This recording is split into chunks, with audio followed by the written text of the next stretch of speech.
ओम शांति 29/12/2021। परम पिता शिव परमात्मा के मीठे मीठे महावाक्य मीठे मीठे बच्चों के लिए हैं। परमात्मा कहते हैं, मीठे बच्चे, तुम आधा कल्प के लिए सुख धाम में हॉलीडे मनाएंगे, क्योंकि वहाँ दुख का नाम निशान नहीं है।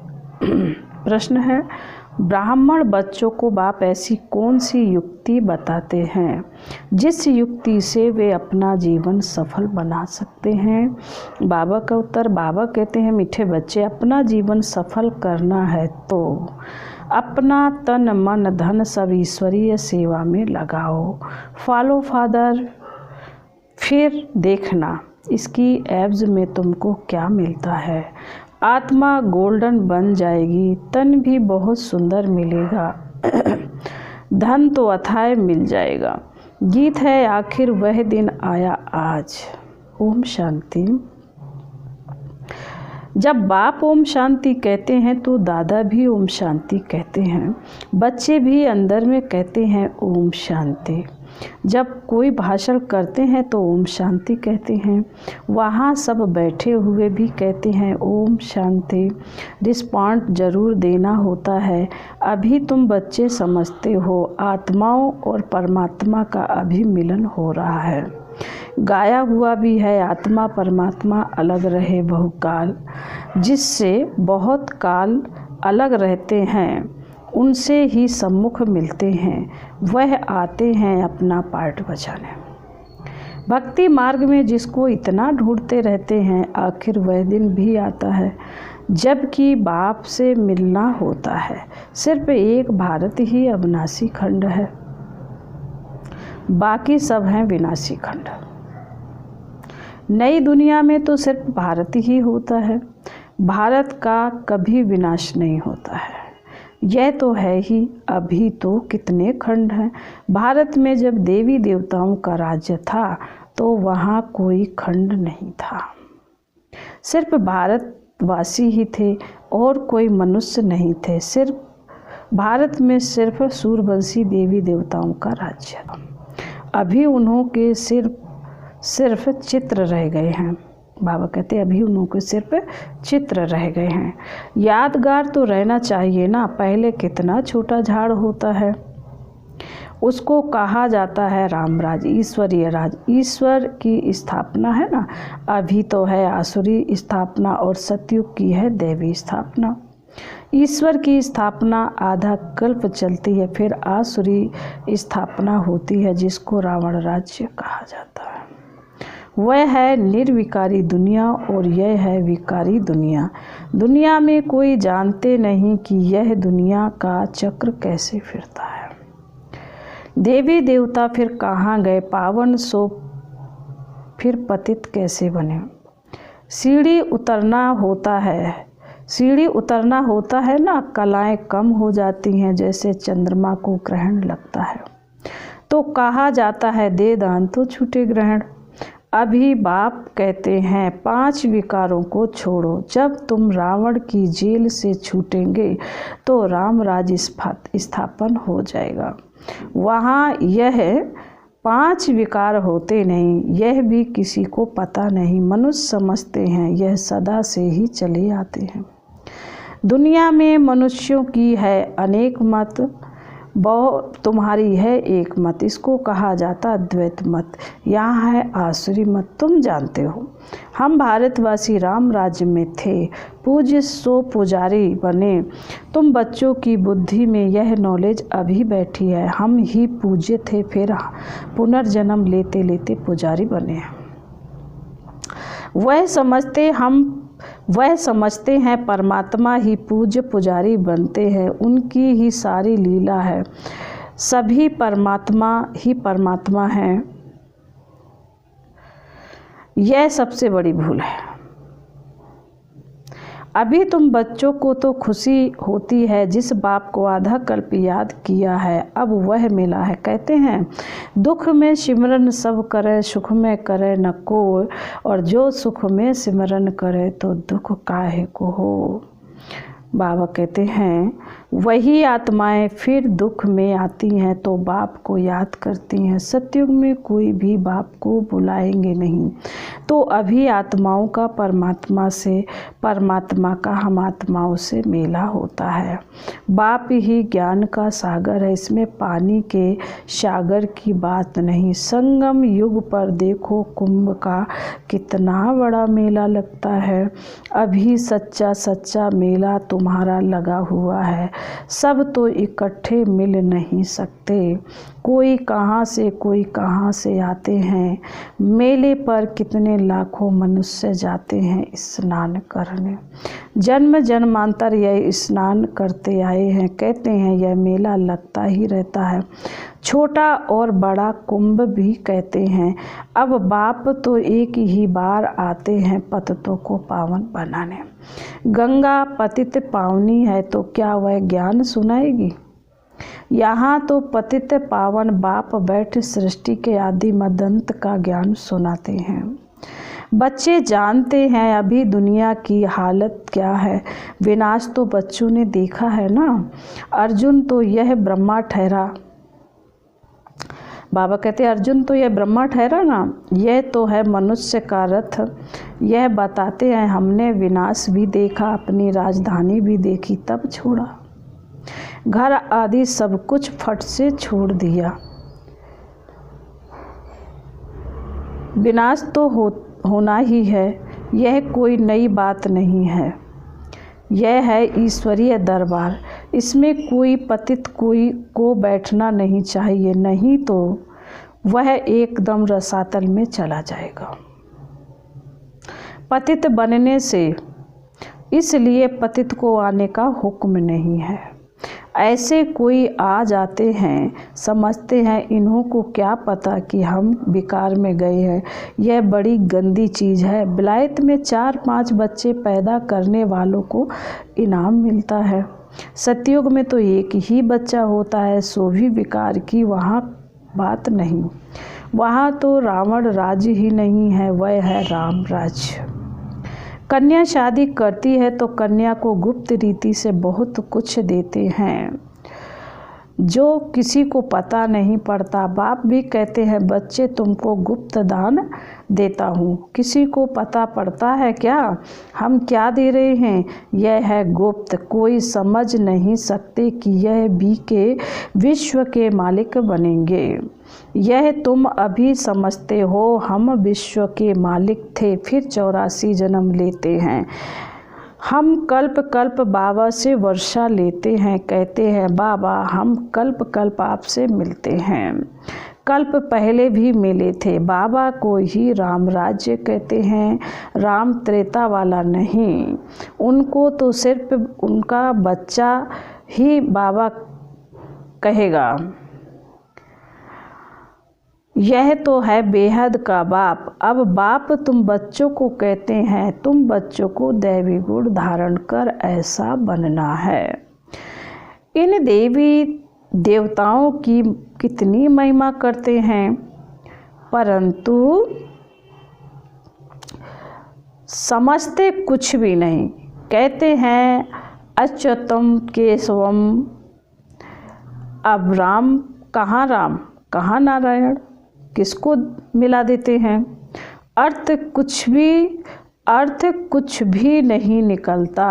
अभी तुमको नट सेल में सब कुछ समझाया जाता है। द्वापर से लेकर यह भक्ति मार्ग शुरू होता है। 84 का चक्र लगाकर नीचे उतरना ही है। 84 जन्म गाए जाते हैं। बाबा ने पूछा यहाँ तुम बैठे हो तो क्या सब 84 जन्म लेंगे या कोई 80-82 भी लेंगे? क्या सब पास होंगे? क्या भागंती हो जाने वालों के भी जन्म कम जास्ती नहीं होंगे? अवस्था अनुसार ही हर एक का पाठ होगा। बहुत हैं जो आश्चर्यवत भागंती हो जाते हैं। बाबा कहते बहुत हैं जो आश्चर्यवत भागंती हो जाएंगे, फिर सतयुग में कैसे आएंगे? वह तो प्रजा में भी बहुत देरी से आएंगे। क्योंकि ग्लानि करते हैं। इतने सब थोड़े ही सूर्यवंशी में आ सकते हैं। नंबरवार पुरुषार्थ अनुसार माला बनती है। बाप तो ज्ञान का सागर है, कौन सा उसमें ज्ञान है यह भी कोई नहीं जानते।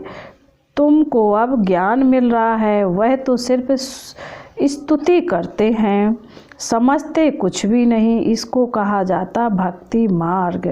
त्योहार भी जो मनाए जाते हैं वह हैं सब इस समय के, जो फिर बाद में मनाए जाते हैं। तुमको तो आधा कल्प सुख में हॉलीडे मिल जाती है, कभी दुख का नाम नहीं देखेंगे। हॉलीडे हो जाता है क्योंकि तुम पवित्र हो जाते हो ना। बाप समझाते हैं तुम्हारा यह अंतिम जन्म है। जब रावण राज्य शुरू होता है उसको मृत्यु लोक कहा जाता है।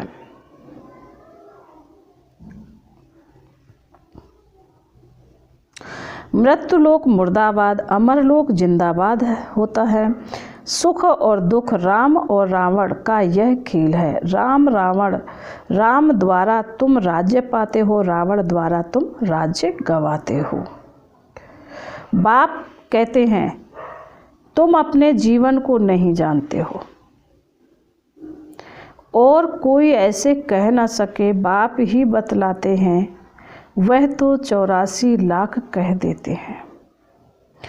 फिर तो कल्प की आयु लाखों वर्ष हो जाती है। कुछ भी बुद्धि में नहीं आता जो इन बातों को समझ सके। कल्प की आयु भी रॉन्ग लिख दी है। यह शास्त्र आदि सब भक्ति मार्ग के हैं। तुम बच्चों को कितना सहज समझाया जाता है। आगे चलकर और कुछ और अच्छी रीति समझाएंगे। बाबा कहते हैं आगे चलकर और अच्छी रीति समझाएंगे। जब कोई मरता है तो उस समय सिर्फ थोड़ा बैराग आता है, उसको कहा जाता है शमशानी बैराग। शमशान से बाहर निकले, मार्केट में गए तो खलास, जाकर मांस मदरा खरीद करेंगे। तुम बच्चों को इस समय है सारी पुरानी दुनिया से बैराग। बाबा समझाते हैं बैराग 2 प्रकार का है।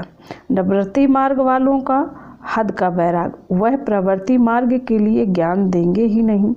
दोनों पवित्र बनो, यह वह कह नहीं सकते। गीता वह सुना ना सकें। तुमको तो ज्ञान सागर से ज्ञान मिलता है। वह समझते भी हैं बहुत, परंतु उनको डर रहता है आगे चलकर मान लेंगे बरोबर गीता कृष्ण ने नहीं सुनाई। अगर अब कहेंगे तो उनके सब फॉलोअर्स भाग जाएंगे, फट से कहेंगे इनको बीके का जादू लगा है। अब बाप समझाते अगर देवता बनना है तो दैवी गुण धारण करो। मुख्य बात है पवित्रता की। यहाँ मनुष्यों का खान पान ही देखो कितना आसुरी है। जन्म जन्मांतर की पाप आत्माएं हैं, पुण्य आत्मा एक भी नहीं है। अभी तुम बन रहे हो। सतयुग में सब पुण्य आत्माएं होती हैं, वहाँ है ही श्रेष्ठाचारी पावन, यहाँ है भ्रष्टाचारी पतित। सतयुग में 5 विकार होते नहीं। राम राज में कितना फर्क पड़ जाता है। इनको तो रावण राज्य कहेंगे ना। पतित पावन एक ही गॉड फादर है, तुम जानते हो वह हमारा बेहद का बाप है। बेहद के बाप रचयिता को रचना याद करती है। बाबा ने समझाया सतयुग में है एक बाप, फिर होते हैं 2 बाप, लौकिक और पारलौकिक, और तुमको हैं 3 बाप, लौकिक, पारलौकिक, अलौकिक। भक्ति मार्ग में लौकिक बाप होते भी पारलौकिक बाप को याद करते। यहाँ तो यह वंडरफुल है, बाप और दादा दोनों बैठे हैं। यह भी तुम बच्चे जानते हो, फिर घड़ी घड़ी भूल जाते हो। प्रजापिता ब्रह्मा को गाया हुआ है ना, वह अभी ही मिलता है। प्रजापिता ब्रह्मा है साकार, वह है निराकार। निराकार और साकार दोनों इकट्ठे हैं। दोनों का हाईएस्ट पोजीशन है। इनसे बड़ा कोई होता नहीं और कितना साधारण रीति से बैठे हैं। पढ़ाई भी कितनी सहज है बच्चों के लिए। बाप सिर्फ कहते हैं अपने को आत्मा समझो, आत्मा अविनाशी है, यह देह विनाशी है। एक शरीर से आत्मा निकल जाकर दूसरा शरीर लेती है, तुमको रोने की दरकार नहीं है। मनुष्य शरीर को याद करने से रोते हैं, तुमको रोने की दरकार नहीं है। सतयुग में कभी रोते नहीं, वहाँ है ही मोह जीत। यह सब बातें तुमको संगम पर ही समझाई जाती हैं। तुमको यह लक्ष्मी नारायण का चित्र देखकर बहुत खुशी होनी चाहिए। इसलिए बाबा ने कहा यह लक्ष्मी नारायण त्रिमूर्ति का बैज व मेडल जेब में डाल दो। घड़ी घड़ी पॉकेट से निकाल कर देखो, ओहो हम तो यह बनने वाले हैं। बहुत खुशी होगी, औरों को भी दिखाकर खुश करो कि हम यह बन रहे हैं। देखने से खुशी होगी। मैं तो शिव बाबा का बच्चा हूँ, मुझे किसी बात की क्या परवाह करनी है। कुछ घाटा पड़ा सो क्या, हम तो भविष्य 21 जन्मों के लिए पद्मपति बनते हैं। देखो बाबा ने सब कुछ दे दिया, फिर फ़ायदे में या घाटे में हैं। बाबा ने सब कुछ दे दिया, फिर फ़ायदे में है या घाटे में है।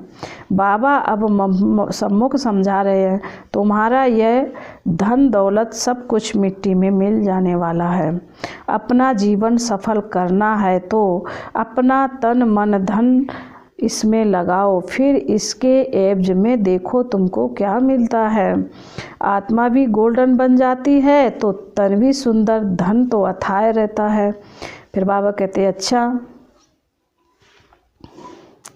मीठे मीठे चिकिलते बच्चों प्रति माता पिता बाप दादा का याद प्यार और गुड मॉर्निंग। रूहानी बाप की रूहानी बच्चों को नमस्ते।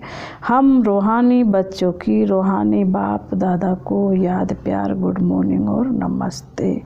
ओम शांति, ओम शांति, ओम शांति। धारणा के लिए मुख्य सार बाबा ने कहा है, नंबर 1, मैं शिव बाबा का बच्चा हूँ, मुझे भविष्य 21 जन्मों के लिए पद्मपति बनना है। इसी खुशी में रहना है और सबको खुश करना है, किसी बात की परवाह नहीं करनी है। नंबर 2, एक बाप की अद्वैत मत पर चलकर बेहद का बैरागी बनना है, एक बाप को फॉलो करना है। फिर बाबा ने वरदान में कहा, रुहाब और रहम के गुण द्वारा विश्व नव निर्माण करने वाले विश्व कल्याणकारी भाव। विश्व कल्याणकारी बनने के लिए मुख्य 2 धारणाएं आवश्यक है, एक ईश्वरीय रुहाब, दूसरा रहम। अगर रुहाब और रहम दोनों साथ साथ में समान है तो रूहानियत की स्टेज बन जाती है। तो जब भी कोई कर्तव्य करते हो व मुख से शब्द वर्णन करते हो तो चेक करो कि रहम और रुहाब दोनों समान रूप में हैं। शक्तियों के चित्रों में इन दोनों गुणों की समानता दिखाते हैं। इसी के आधार पर विश्व नवनिर्माण के निमित्त बन सकते हो। स्लोगन है, बाप के प्यार के पीछे, बाप के प्यार के पीछे व्यर्थ संकल्प निछावर कर दो, यही सच्ची कुर्बानी है। ओम शांति।